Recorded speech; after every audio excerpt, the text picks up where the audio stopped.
Am I the a-hole for reporting my brother for child abandonment? Plus update. So I, 25 female, usually work from home and frequently babysit my brother's 31 male and sister-in-law's kids. They have 3 kids, all between the ages of 4 to 7. My brother has a rather demanding job that I won't be revealing here as I don't think he'd want me to, and his wife is a nurse, so frequently they'll need me to babysit for them and usually it's fine. My brother contacted me a few days ago and asked if I could babysit his kids for the upcoming weekend as he and his wife would be 2 states away. Usually I would agree, but I had a trip planned with some friends to go to New York City, clear across the country from us, for a few days. I told him as such, but he got upset and told me that my vacation could wait, because whatever it was he had to go to was work-related and extremely important, and that his wife was away caring for her mother who had a stroke recently. I told him that I wouldn't be canceling my plans as I needed a break from work, and he blew up and started yelling about how I should be tired because I just sit at home all day and don't have any kids. At which point I just hung up on him after telling him no once again. Fast forward to my trip, and I'm hanging at the hotel with my girlfriends, and I check my phone and see a notification from 2 hours ago that there was a movement detected at my front door. I check my camera, and I'm just entirely freaking floored. There on my front porch were his kids, who apparently had been sitting there unsupervised for 2 whole hours. Of course, I flip out and call my brother, and scream at him about this, and ask where the heck he was, and why would he just leave them there when he knew I wouldn't be there. He then freaks out at me because I'm not at home where I was supposed to be. No, I wasn't. I told him I wouldn't be, and tells me that I have left his kids in a dangerous situation because he's 2 cities away from home. Turns out that after I hung up on him, he decided he would call my bluff and drop them off anyway, then he just left without even checking to see if I was even home. Now I'm extremely angry and worried sick about my nieces. So without anyone any of us could call to take care of them, I called the police and informed them of the situation and that there's no one even in the city to take care of them. Then I called my sister-in-law to tell her that I had called the police, and turns out she had no idea wouldn't be there because my brother lied to her. Of course she's furious at him. And my brother is spamming me with texts that I'm going to get his kids taken away and that his wife won't talk to him. Overall, I'm just very angry. and just as confused as to what was going on in his head when he decided to just leave 3 kids all under the age of 8, all alone and leave the freaking city. Now for the top comments before reading the updates. Not stay home. It's unfair to you. Also, couldn't your sister-in-law call to confirm that you would have been home? Your brother risked his children's safety. Nothing here is your fault. I don't really blame my sister-in-law. My brother flat out lied to her, and she had no reason to believe that he would pull a stunt like this, so she believed him. There was no one else to call. My sister-in-law was out of town taking care of her mother. I don't know any of my brother's friends, and all of my friends with the key to my place were with me in New York City. Our parents also don't live in the same state, so they couldn't take them either. It seems odd because this entire situation is bizarre. I can't give you an answer to half of these questions because I don't know what was going on in my idiot brother's head when he pulled the stunt. As for letting them inside, my brother is forgetful and loses his key to my house every damn week. Either that or he left them and drove off so that when I opened my door, which I wasn't going to obviously, I'd have no choice but to babysit them. He knows my front camera alerts me to motions outside my door, so that may be why he doesn't bother ringing the doorbell. As for whether or not anyone else saw them, I don't know. I don't really know any of my neighbors, nor I have spoken to them about this. Not the a-hole. What your brother did was so dangerous, reckless, spiteful, and idiotic. He was playing chicken with you, with his children's welfare. Father of the Year. No way should anyone ever just drop their kids off at a doorstep and leave. I won't even do that for adult friends at their own houses. I always hang around to make sure they get inside. I feel bad for your sister-in-law, that she may also have to deal with any fallout, but your brother absolutely needed a wake-up call from the cops. I would kick my significant other to the curb if he did this, so I could keep my kids. I wouldn't be losing them because he is a horrible parent. Not the a-hole. He asked, you said no, repeatedly. And he called your bluff? These poor kids. I hope brother and sister-in-law have good insurance because the therapy sessions these kids will need to deal with this abandonment will not be cheap. A few hours won't be enough. Think about it. Kids' view. Mommy is at Granny's place because Granny's sick. Mommy's not here for us. Daddy drops us off at Auntie's and drives away. He left us. Auntie doesn't open the door. Doesn't want us. Again, kids' view. I'm hungry, thirsty, tired, need to go potty. It's cold, hot, dry, wet. I'm frightened. Where's everyone? There is a strange man or woman walking a scary dog. Why is the police here? Where did they take us? Where's mommy, daddy, and auntie? Who is this lady asking us questions? CPS. Who is this lady tucking us in? Foster parent / emergency placement, etc., etc. He fears he will lose the kids, and sister-in-law isn't speaking with him? He deserves it. Heartbreaking. You know what happens when you have an important event and no childcare? You miss the event. You attend remotely or you bring your kids and hope they'll be chill in a corner of the room with tablets, headphones, and snacks. People are ridiculously indulgent toward men who take their kids places. Your brother had choices, and he made a terrible one. Opie, if there was no family in town, I really don't see that you had any other choice. Really, what if you didn't have a high-tech front door camera? Best case scenario, a kind stranger would have called the police. That's the best case scenario, not the a-hole. And now for the update. I couldn't post an update to the original sub, but I realized people were following this account in hopes of an update about the situation. For the sake of my sister's privacy, I won't be going in depth, but the children were okay for anyone wondering. They're currently with my sister-in-law, who is currently staying elsewhere separately from my brother. A lot of people commented on the last post about how my brother's behavior didn't make any sense, and I couldn't really give you an answer because nothing about the situation was sensible to begin with, nor was this normal behavior for my brother. It was entirely out of left field for him, and prior to this, I would have never assumed he would do something like this. He was oftentimes busy with work and so couldn't spend a lot of time with the girls, but when he could, he spent every second with them. He was very caring and conscientious when it came to them. However, it has recently come to light that my brother has been having some sudden onset mental issues and seemed to be in some sort of manic state when this occurred. I don't know if my sister-in-law will continue her marriage to my brother, but we're looking into getting my brother some help and treatment. As of right now, he's in an institution willingly, and when he gets out, we will be there to look after and support him.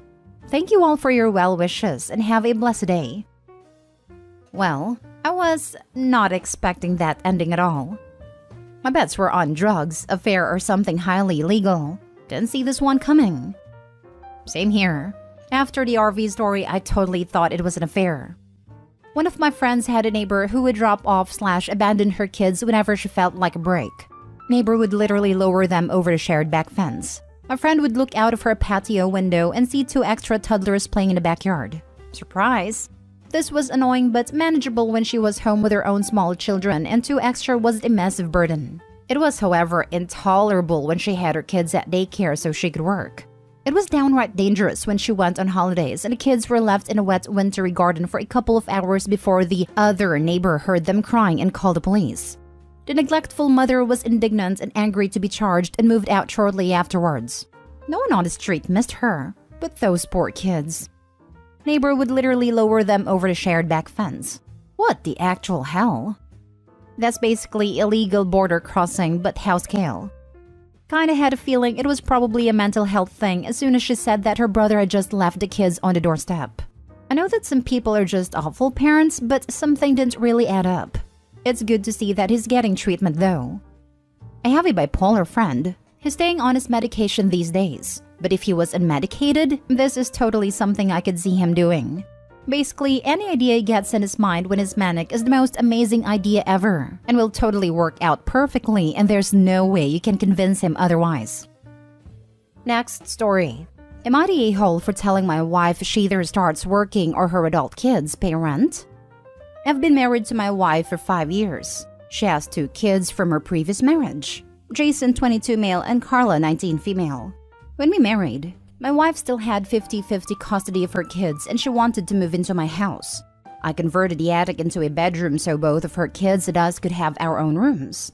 Their father is present in their life, so I was pretty much designated the guy that married their mom, and I'm fine with that. I sorely underestimated how much having 2 teenagers in the house would increase bills. When I was single, I could do my mortgage and bills fine on my own. Post-marriage, everything but the mortgage has gone up, not including spending money for the kids and their extracurriculars. My wife got child support from her ex and some extra help with her expenses, which helped a bit while she had it. But I still had to dip into my savings a lot. It was really important to my wife to be a stay-at-home mom until they graduated. It was tight, but we made it work. Jason moved out after graduating high school to attend college out of state. And when Carla graduated last year, we agreed she could have 1 year to figure if she'd be moving out or applying to nearby schools. Currently, she's not working or in school. A few days ago, I go into the kitchen and my wife was on the phone with Jason and she told him that he was more than welcome to move back in and that she was excited to see him when he got here. After she hung up, I told her that she should have run that by me first so we could discuss it. I wasn't opposed to it, but told her he should know what he'd expected to contribute if he's moving in. She responded that she had always told her kids that they would always be welcomed home whenever they wanted and not have to worry about expenses. I told my wife that was really nice of her, but she made that arrangement with her ex-husband when they were married. She didn't make that arrangement with me. If Jason moved back in, he'd have to pay rent to pitch in with groceries and utilities he'd be using. And it probably should be the same for Carla, so it's not one sibling paying while the other isn't. She said they're her kids and shouldn't have to pay to live at home. So I told her if she felt that strongly about her kids not pitching in now that they're adults, she could go back to work. She's been sleeping in Jason's old room since we're still debating it. And her parents have chimed in with their 2 cents that I shouldn't be making kids pay to live at home. My whole thing is, they're not kids anymore.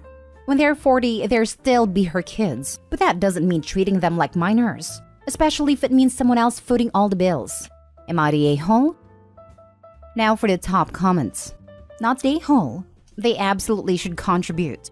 The biggest issue here is your wife not having a job though. How is she supporting herself before? She had lived with her parents after their divorce and only worked part-time while they were at school. Her parents are nice, but bend over backward for her since she is the only one of their kids that had kids. Not the a-hole. You are being used, and I think you know that. Your wife is using you as a piggy bank. What exactly does she do all day? She expects to do nothing and have you fund her life? If her parents don't think she or her kids should have to pay anything, they can take her in or send her money for your bills. Until that happens, their opinion is worthless. Stay strong. She does take care of the house during the daytime until I get home and pitch in. She will also babysit for some of her friends to help them save on childcare, but she doesn't get paid to do it, though I think she should be charging them. It was really important to my wife to be a stay-at-home mom until they graduated. Not the a-hole. Your wife clearly does not want to, nor intend to, ever work again. Insisting on being a stay-at-home mom while children are in high school is ridiculous, and they are years beyond graduation at this point. Funny how their father is off the hook for support now, but you are still paying through the nose to support his kids. Yeah, the idea that she wanted to be a stay-at-home mother for high schoolers is ridiculous, especially when the OP needed to dip into his savings to bankroll their lifestyle. She's also setting up a situation where it's going to be increasingly harder for her to earn a decent amount of money. It isn't right, but it's often much harder for people to get hired if they've been out of work for a long period of time. Now for the last story.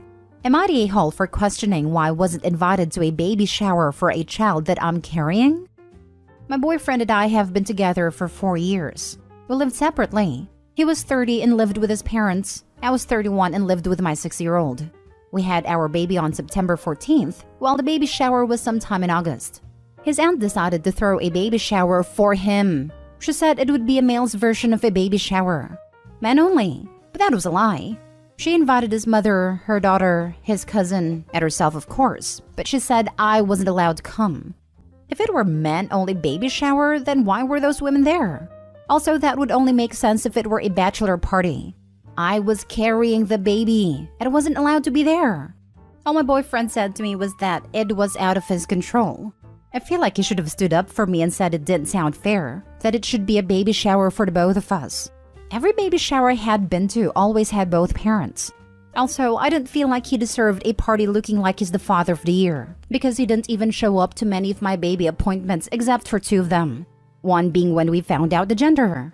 It was on my birthday, but he had to leave shortly after the appointment because he was spending the day with his mom. On my birthday. Also, they lived together. Another appointment he came to was a 3-hour glucose test, but he spent half that appointment on the phone with his mother. Also, he wasn't there much for me during the pregnancy when I was throwing up or needed help lifting something. I had to do it mostly by myself. Again, we are together. Maybe this would make sense if we weren't together. He tells me that the baby shower wasn't out of spite. that it was supposed to be guys only, with the exception of his mother, aunt, and a cousin. Yet I'm the mother. Not a-hole and big yikes. I wish you weren't linked to this man for the rest of your life, because he's married to his mom, and you're the other woman. Not the a-hole. Mama's boy alert. You would be the a-hole if you even think that he is your boyfriend. No, he is not. He may be with you at times for whatever reasons, but it is not because he is your boyfriend. His family is his heart, not you. You need to start working with the legal authorities/attorney to get some child support paperwork in order and make sure you get legal custody. I can see his mommy pushing him for custody so she can be mommy to his baby, not you. Your 6-year-old is watching this unfold, learning from you what a true relationship is. So do better. Set better examples for your child. Does he live with you now or still with mommy? You wrote, again, we are together. No. Your words say differently. Your words say you are not. Did your family/friends throw you a baby shower? Did he attend? Did his family attend? Where are all the items from his baby shower? At his mommy's house? You would be the a-hole OP if you don't do what this comment says. You need to legally protect yourself and your baby. He isn't your boyfriend, and is probably only coming over to sleep with you. Update. My parents wouldn't give me a family ring so I could propose to my girlfriend because my sister isn't married yet. Original post. Just need to get this off my chest. My girlfriend's birthday is on Saturday and I plan on proposing to her. Our anniversary is 6 months from Saturday, April 29, and I think that would be a great day for a wedding. When my grandma died, she left all kinds of jewelry to my mom. She always said if I wanted one of her rings to give to a woman in the future, she would let me pick. I know my mom knows she said this, so I asked my mom for one of the rings, but my mom said not yet. She and my dad said my sister will be upset if I get engaged while she is still single and not married. It's not a secret that she's desperate to get married, but that's not my problem. My sister turned 29 in March and I turned 31 last month.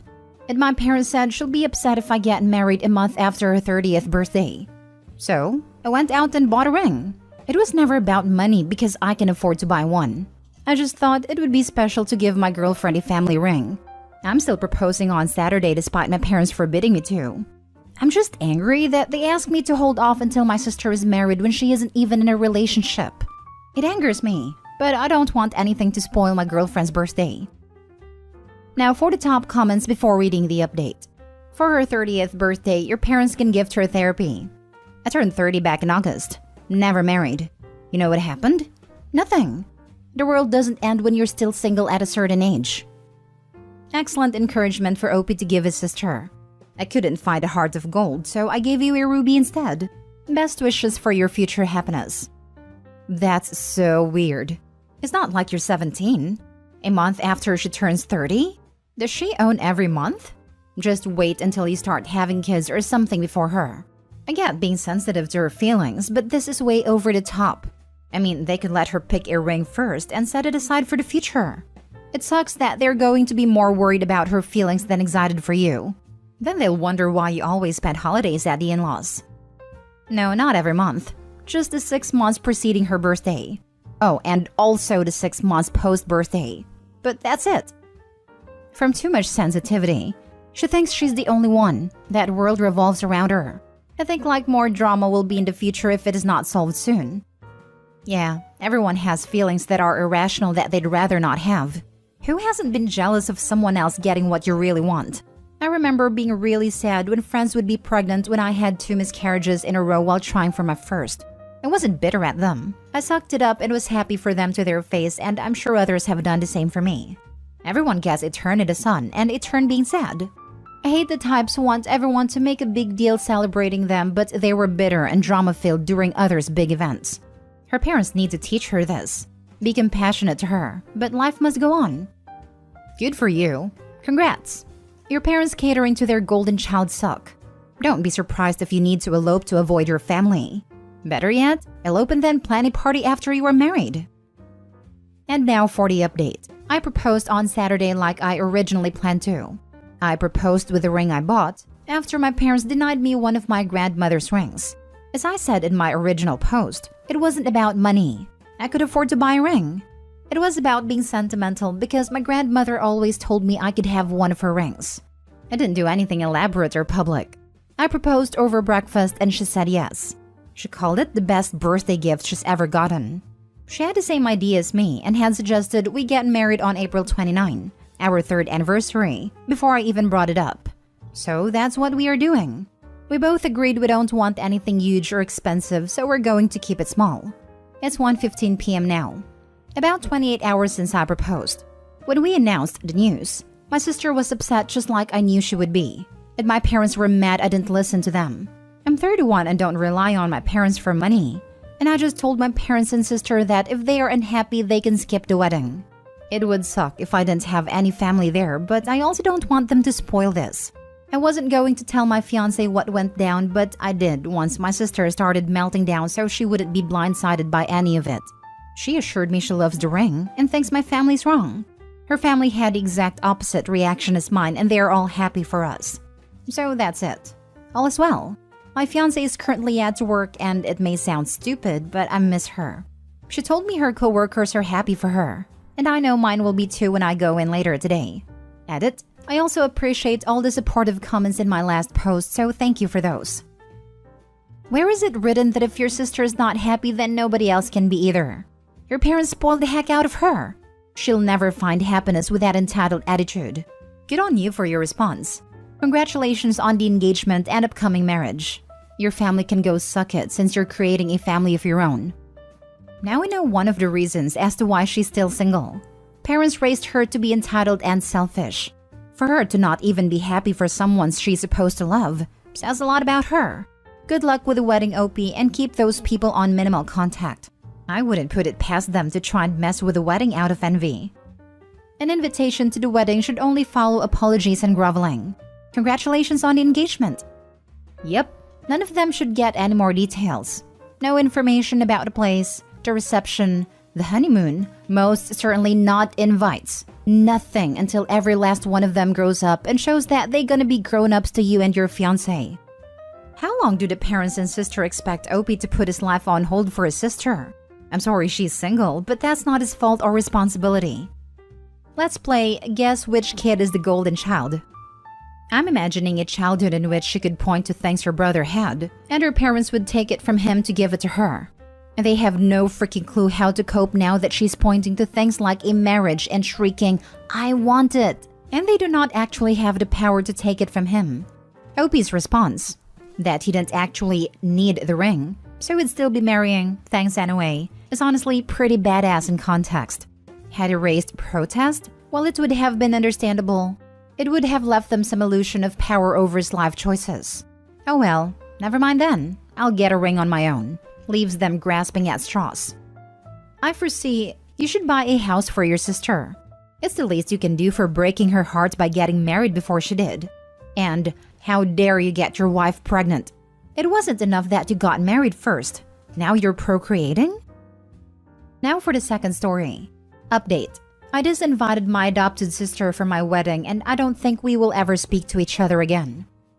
Original post. I am the youngest of 2 children. My parents always wanted a big family, but they had a string of miscarriages. So they turned to adoption. They had a baby girl through a closed adoption. Then 7 months after they adopted my sister, they conceived me. My parents said I was their miracle baby. For context, my parents and I are white. My sister is Hispanic and black. Growing up, my sister and I were best friends. We did everything together, and people said we acted like twins. We stayed best friends into adulthood, until she found her biological family.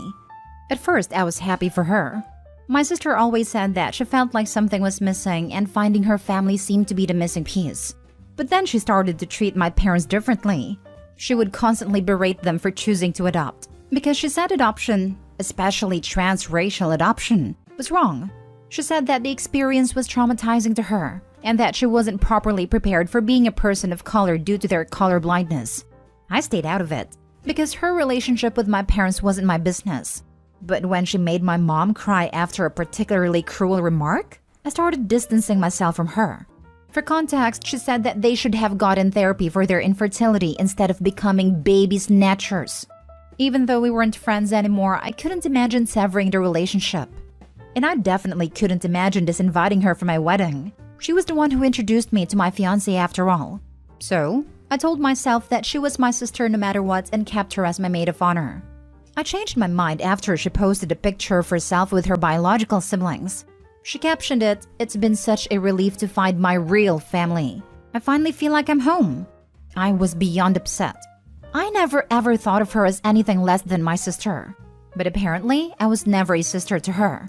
I didn't trust myself to call her, so I sent a text. "Since you don't see me as your real sister, there's no reason for you and your boyfriend to come to my wedding." I blocked her number after that. She blocked me on everything in response. Now, our mutual friends are telling me that she's calling me a racist. I don't think there's any way to come back from this. I'm heartbroken about losing my sister, and I'm heartbroken that I never had one in the first place. Edit. Someone asked for context about a miracle baby comment, and a different commenter said I should add a response to the post. It makes both of us super uncomfortable. My parents think adopting my sister put my mom in the right state of mind to successfully carry a baby. They've called my sister the best thing to ever happen to them because she not only gave them a child, but a whole family. Now for the top comments before reading the updates. As a black man who was adopted by a wonderful white family, I am shook at this. My adopted mom had a lot of fertility issues, and she took me in and two of my biological siblings, one half, since birth. It honestly gave us the best life we could have had. My birth parents did drugs and stuff. I can only imagine that life. So I don't know how some people could be so ungrateful to have been adopted by a good family, because that doesn't always happen. I was lucky my adopted mom kept in touch with my biological grandma, so I'm able to know the other 8 siblings I have and other family growing up. I'm 24 now and wouldn't have it any other way. Great to hear. My brother has adopted 3 awesome kids in similar circumstances. My younger siblings were all adopted from similar circumstances. Now that we are all adults, only 3 even talk to my mom anymore. I just get so angry. We were your real family. We loved you more than drugs. Gave you everything you wanted. Paid for any school you could get into. How dare you go back to that life? What a freaking waste of an opportunity. Just such a waste. But I'll never actually say anything because I'm white and can't ever really know their experience. Maybe cars on your birthday and a private pool and paid for college isn't as great as drugs. What the heck do I know? I also think that is why people sometimes worry about adopting between races. The adoptee can sometimes feel very out of place. Obviously, not everyone feels this way, but you never know how each individual will internalize their experience, being part of a family that is a different race than their own. Sounds like she's unpacking a lot regarding her identity and is unfairly lashing out. That doesn't mean you or your parents have to put up with it. Keep your distance while she figures herself out. Yeah, just because she is finding herself doesn't give her the right to be cruel to others. Yep, and this is something she should know intuitively. What a shame. Mixed children often struggle a lot with their racial identity. It was probably extra difficult for your sister because she didn't grow up with any ties to either of her biological cultures. However, your parents still loved and raised her the best they could. Nobody's a perfect parent. So to reduce them to baby snatchers when her bio parents gave her away is horrendous. Sounds like her bio parents may feel guilty and want her to be in their lives more. It's a lot easier to bond when you love or hate the same thing. Maybe they are invested in ruining the relationship with you and your parents so they can have her around more? Either way, I'm sorry you lost your sister, OP. But this isn't your battle to fight. Your sister needs therapy. I'm curious if the baby snatchers thing was spoon-fed to her by her biological family. That seems like very choice language. Now for the updates. We talked this morning. One of our mutual friends asked me to unblock my sister on her behalf. I called her and we had a long conversation about everything. I apologized for blocking and disinviting her without talking to her first. She apologized for being hurtful in the post. She is going to delete the posts calling me a racist and publicly apologize for calling me one. We agreed to keep each other blocked on social media because it will only lead to hurt feelings otherwise. She's still coming to my wedding, but not as the maid of honor. We're not back to where we were, but my sister says that is a good thing. Now that we got all our feelings out into the open, we can build a healthier and stronger relationship. Thank you for all the DMs. They helped me articulate myself while also staying sympathetic to her point of view. Update 2. The people telling me not to reconcile were right. And now for the third and full update. After my last post, I got comments and DMs saying that I shouldn't have reconciled with her. I should have listened. Yesterday, my parents offered to treat us to dinner. I couldn't make it, but my sister decided to go. From what my mom told me, the topic of my sister's adoption came up.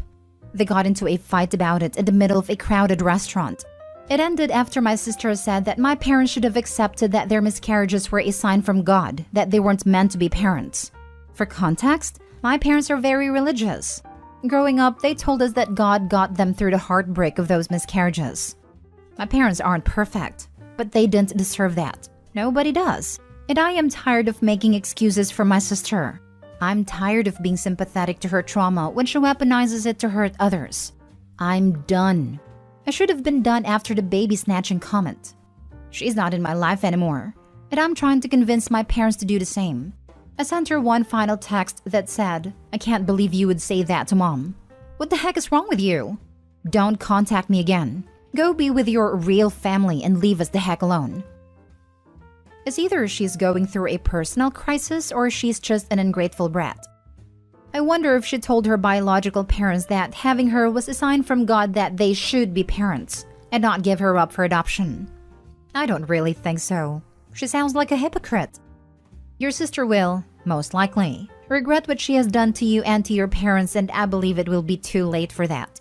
Your parents should start to realize that she doesn't see them as her parents, and therefore they shouldn't see her as their daughter.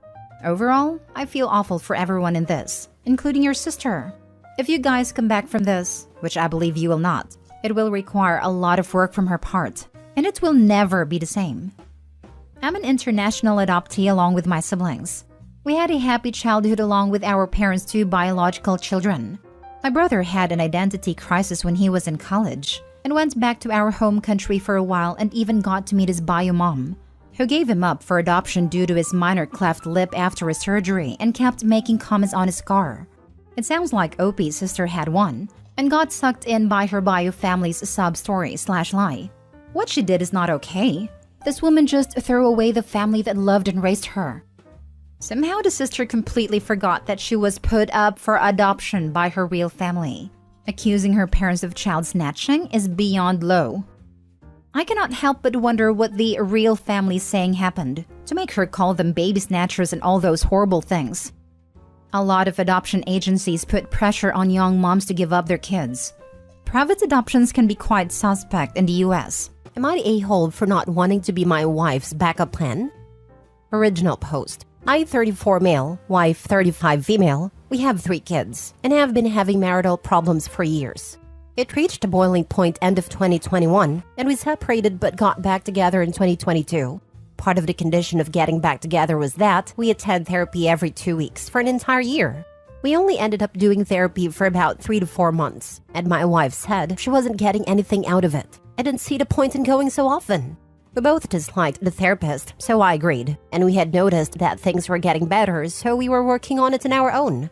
The reasons we went to therapy and why we were having problems were A, she was not attracted to me at all anymore. B, she didn't want me touching her. She felt repulsed by my touch. I didn't want hugs/kisses/cuddling or any type of affection. C, she wants to explore her sexuality with other people, men or women. We've been together since our early teens and have only been with each other. D, she wanted to be alone. She had this feeling that she would be happier by herself. Things were getting better until a few days ago. I found an old confession she had written out from 18 years ago when a mutual friend kissed her. That was supposed to have been the entire story, but it details how much she liked the attention, and she actually pulled him into another room and kissed him. It didn't go any further than that, but I was still reeling. I asked her about it, and she said it was so long that she didn't really remember, but we're married and she's been faithful for the entire time, and we have a life together. I said okay, and it would take me a little bit to get over it, but our marriage wasn't in jeopardy and I just needed some time to adjust. Friday night, she told me a mutual guy friend who she was talking to has some issues, said they weren't going to be talking anymore. She was using my wife as an emotional support crutch, and his therapist suggested he stop leaning on her so much. I didn't like how much they chatted, but never voiced this. I asked her if there was more to this, and she confessed that he's been saying I love you for a while, and on Monday made a joke about how he liked her behind. All she said was, "Dude, come on," and he apologized. But I was upset that she didn't shut that down or draw a boundary. He He was also asking her to hang out just the two of them, and she said no. Yesterday was a special anniversary for us and I wasn't in a good mood. We went for a walk and she kept asking me what was wrong, so I told her. I said, I'm upset about the cheating situation. I'm upset that you didn't set clear boundaries and shut his advances down sooner. And I'm upset that I keep planning for activities for anniversaries for years, and she couldn't be bothered to plan anything for today. As we were walking, I noticed she was starting to cry, and so we sat down on a bench. I asked her what was wrong, and she basically told me she still wants to explore things with other people. She likes the attention she gets from other men. She still wants to be alone, and she's still repelled by my touch, and has been pretending for a year, but doesn't want any physical affection from me whatsoever. She says she doesn't want to lose me or the life we've built, so we agreed to go back into therapy. But after thinking about it last night, I'm not sure if I want to continue. She's lied about so much, and I feel like I'm just her safety net. I'm waiting for her to decide to end the marriage, because she wants to sleep with other people or just be alone, and I don't think it's fair for me to be a backup plan. I apologize for the length of the post, but felt full context was needed. Would I be the a-hole if I asked a divorce, even though we agreed to go to therapy? Edit. For those people who have messaged me to ask, I'd like to clarify a couple things. 1. We both share responsibilities for the house. We both do dishes, laundry, cleaning, taking care of the kids, and don't have any problems communicating household tasks. I'm not some fat, negligent husband who sits on his butt and lets her watch the kids and cook and clean. 2. The reason I wanted to stop therapy with this therapist was my wife was chatting with a coworker and the message went inappropriate. I was fixing a backup phone that our kids used at work when I saw the messages pop up. I asked her about them and she gaslit me. She had already deleted them and told me they didn't exist. When I told her I saw them on the other phone, she apologized and confessed and stopped talking to the coworker. When I told the therapist this, she brushed it off and made it seem like it was my fault, and I realized she only had my wife's interest at heart and not mine. 3. My wife has always had validation issues. She loses all common sense when someone else compliments her or gives her attention. I've tried for 20 years to be enough for her, but she finds other people's comments to be better. 4. Why am I still here? Despite everything, I absolutely love my wife with all of my heart. We have 3 children who I don't want to lose 50% of my time with, which will happen if we go shared custody. She is the most beautiful woman I've ever laid my eyes on, and she still makes me weak. 3 kids and 20 years later. I'm going to get a lot of insults of this, but this is the hardest decision of my life, and I don't want to live without her. I understand that for my own value and self-respect, I might have to, but it's incredibly hard. Now for the top comments before reading the update. Would not be the a-hole. You do deserve to be married to someone who isn't repulsed by you. I commend the attempt at therapy, but you're going to therapy to change your wife's mind about her attraction to you and desire for other men's affections. You went to therapy for 3 to 4 months, and your wife said she wasn't getting anything out of it because she doesn't want to change her mind. So what? You're going to sit around hoping she does? I'm not even sure that's an appropriate use for therapy. I'm sorry you're experiencing this.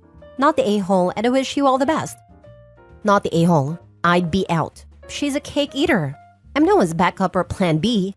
You don't deserve that either. I used to think that every relationship has a reacher and a settler, and you were always going to be one or the other. You just had to decide which you'd rather be. If you had asked me a few years ago, I would have been confident that that was just reality. Then I met my wife and was so happy to find out that I was wrong. I can't even express how good it feels when both people are wholeheartedly invested and attracted. I feel really bad for Opie because I don't think there is any way to fix this relationship. If Opie's wife is that far gone, I can't see how her feelings could reverse enough to make this work. Now for the update. Just wanted to update everyone who sent me messages, who were interested, and who offered advice. I read through over 1,000 posts over 2 days, and last night I had a conversation with my wife. I wrote it down on my phone and asked her to listen to it and not interrupt, and we can talk after. Start of the note. I don't know what you thought you were going to accomplish by telling me that you were repelled by my touch. You want to explore your options with other men and women and want to be alone. I think you thought if you were just being honest, it was right and okay. But it showed me just how little respect you have for me. I don't think you realize just how insulting and disrespectful everything you said is. You do not consider my feelings at all. You seek validation from other men and never set any proper boundaries until either I find out or a line has been crossed. I literally cannot remember a time in 20 years where you have said, "Stop, This is inappropriate, and I don't think it should go any further. You let a mutual friend tell you he loved you and liked your behind, and you weren't even the one to stop communication. He was. His therapist could tell the conversation was unhealthy. I could tell the conversation was unhealthy, but you couldn't. You either don't respect me enough to put my feelings ahead of your own need for validation, or you simply don't care. I can't fix this, and you don't seem to want to fix this. I have been there for you for 20 years. I have never wavered in my love for you, my affection, my devotion, but you can't say the same. You clearly think you're missing out on something, and think exploring that in the arms of another person will fill that hole inside of you, but it won't. All it will do is leave you completely and entirely alone. Our family will be gone, I will be gone, and you will have nothing at all because you think the grass might be greener on the other side. I can't imagine a person who has a loving husband who cares for them, respects them and thinks the world of them, who has 3 beautiful kids, a great support network, good friends, and a loving family, that thinks if they abandon their entire life for some fleeting new experience, they will be fulfilled. You used me, plain and simple. I'm a safety net for you. You can spend all the time in the world trying to figure yourself out, and you'll have a safe spot to come home to. Not a partner, not someone you treat as a husband, but someone you lie to, lead them on, and take advantage of. I'm not a fallback. I am not a safety net. I'm a person who absolutely deserves love, touch, romance, and admiration. I deserve respect and reciprocation. I want to be clear that I absolutely think you not telling me about these issues and letting an entire year pass while letting me think things were improving and getting better is lying by omission. I will be attending therapy by myself to find out why I've been such a doormat, to figure out why I've tolerated such abuse and neglect from the person that was supposed to guard and protect me, who was supposed to share my life forever.